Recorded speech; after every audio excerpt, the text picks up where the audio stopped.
Assalamualaikum warahmatullahi wabarakatuh. Perkenalkan, nama saya Angelina dari kelas SI 5G, Program Studi Sistem Informasi, Fakultas Ilmu Komputer, Universitas Bina Dharma Palembang. Baiklah, dalam video ini saya akan menjelaskan tentang apa itu enterprise architecture. Langsung saja kita ke pengantar enterprise architecture. Pengantar Enterprise Arsitektur. Profil biodata. Nama Angelina, NIM 181410014, kelas SI 5G, Universitas Bina Dharma Palembang, Fakultas Ilmu Komputer, Program Studi Sistem Informasi.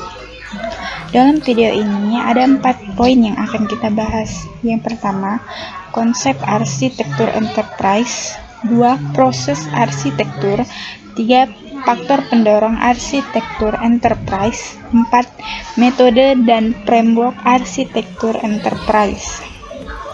Dalam praktik bisnis, pendekatan terintegrasi antara bisnis dan TI menjadi penting. Hal ini berdampak pada perencanaan ulang, struktur organisasi, proses bisnis, aplikasi TI, dan infrastruktur teknis. Konsep enterprise arsitektur. Konsep dasar sebuah sistem dalam lingkungannya terletak pada elemen-elemennya, hubungannya, serta prinsip dari rancangan dan evolusinya. Arsitektur diperlukan untuk mengelola kompleksitas organisasi atau sistem yang sangat besar. Gambaran struktur organisasi, proses bisnis di dalamnya, dukungan aplikasi dan infrastruktur teknis. Perlu menjelaskan aspek dan domain yang berbeda serta hubungannya. Stakeholder. Seorang individu, kelompok atau organisasi yang memiliki kepentingan atau ketertarikan dalam atau pertimbangan terhadap sebuah sistem, biasanya memiliki latar belakang yang berbeda-beda.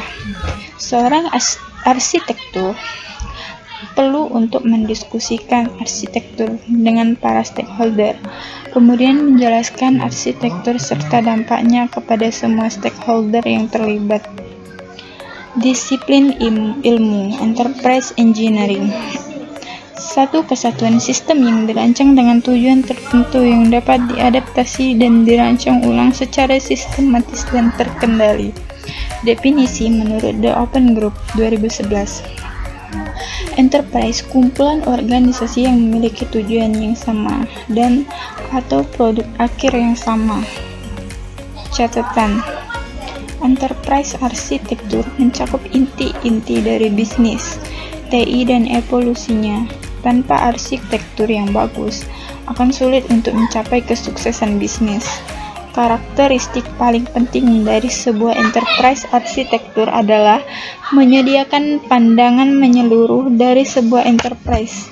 Sebuah enterprise arsitektur yang baik menyediakan kebutuhan mendatang untuk menyeimbangkan dan membantu translasi kebutuhan tersebut dari bentuk strategi perusahaan menjadi operasi sehari-hari. Ini adalah gambar dari arsitektur enterprise. Model view, presentasi, dan analisis arsitektur membantu untuk menjabati communication gap antara arsitek dan stakeholder. Proses enterprise arsitektur. Arsitektur adalah sebuah proses sekaligus sebuah produk berfungsi memandu manajer dalam merancang proses bisnis dan sistem developers dalam membangun aplikasi agar tetap sejalan dengan tujuan dan kebijakan bisnis. Dampak dari proses adalah kesadaran atau kewaspadaan stakeholder yang berkaitan dengan tujuan dan aliran informasi bisnis akan terlihat. Ini adalah gambar dari proses arsitektur. Proses arsitektur terdiri dari langkah-langkah yang membawa ide awal melalui tahapan perancangan dan implementasi menjadi sebuah sistem operasional. Dalam sebuah tahapan, proses arsitektur komunikasi yang jelas dengan dan antara stakeholder menjadi penting. Faktor pendorong enterprise arsitektur. Faktor internal. Penyesuaian bisnis TI dianggap sebagai instrumen penting untuk mewujudkan efektivitas organisasi. Model penyesuaian strategi oleh Henderson dan Petkman 1993 membedakan antara aspek strategi bisnis dan infrastruktur organisasi di satu sisi, dengan strategi dan infrastruktur TI di sisi lain. Model ini menyediakan 4 sudut pandang domain yang digunakan untuk mengatasi penyesuaian antara aspek tersebut. Enterprise arsitektur diposisikan dalam konteks pengelolaan enterprise. Misi enterprise mengapa ada, visi, gambaran masa depan, dan nilai-nilai yang dipegang teguh. Strategi, jalur yang ditempuh enterprise untuk mencapai visi dan misi, ditranslasikan menjadi tujuan konkret yang memberikan arah dan menjadi penanda dalam mengeksekusi strategi. Tujuan ditranslasi menjadi perubahan konkret hingga ke operasi sehari-hari perusahaan. Tugas enterprise arsitektur menyediakan sudut pandang holistik dan operasi saat ini dan saat nanti, serta aksi yang harus dilakukan untuk mencapai tujuan perusahaan. Arsitektur dipandang sebagai bagian hard dari perusahaan, sementara bagian softnya adalah kultur yang dibentuk oleh orang-orang dan kepemimpinan. Penting atau lebih penting untuk mencapai tujuan perusahaan. Arsitektur adalah instrumen strategi dalam memandu organisasi menjalani arah pengembangan yang terencana. Enterprise yang sukses menjalankan operasi model dengan pemilihan yang jelas pada level integrasi dan standarisasi proses bisnis di seluruh enterprise. Peran enterprise arsitektur sebagai pengorganisasian logis dari proses bisnis dan infrastruktur TI harus mencerminkan kebutuhan integrasi dan standarisasi dari operating model. Faktor eksternal. Framework pengatur menuntut agar perusahaan dan institusi pemerintah dapat membuktikan bahwa mereka memiliki pandangan yang jelas terhadap operasi mereka dan bahwa mereka telah mematuhi hukum yang berlaku. Di usaha Slinger-Joint ACT 1996 atau Information Technology Management Reform ACT, semua biro pemerintah harus memiliki sebuah IT arsitektur, metode dan framework arsitektur enterprise. Metode arsitektur kumpulan terstruktur dari teknik, langkah-langkah proses untuk membuat dan memelihara sebuah enterprise arsitektur. Metode menjelaskan berbagai tahapan dari sebuah siklus hidup arsitektur, apa yang harus dihasilkan pada setiap tahapan dan bagaimana diverifikasi dan atau diuji.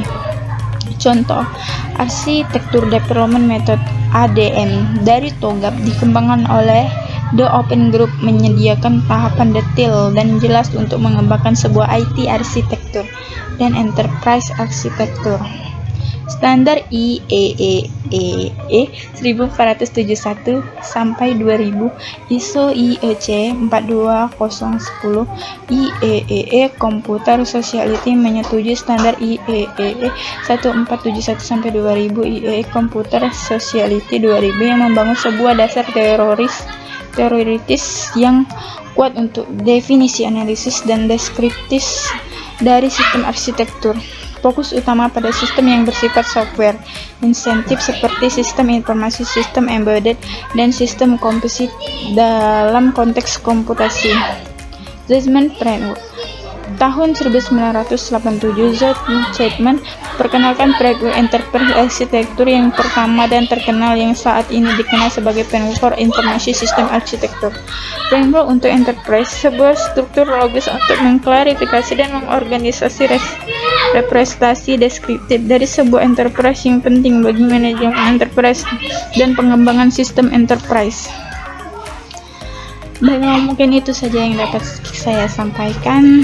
Semoga bermanfaat untuk kita semua. Wassalamualaikum warahmatullahi wabarakatuh.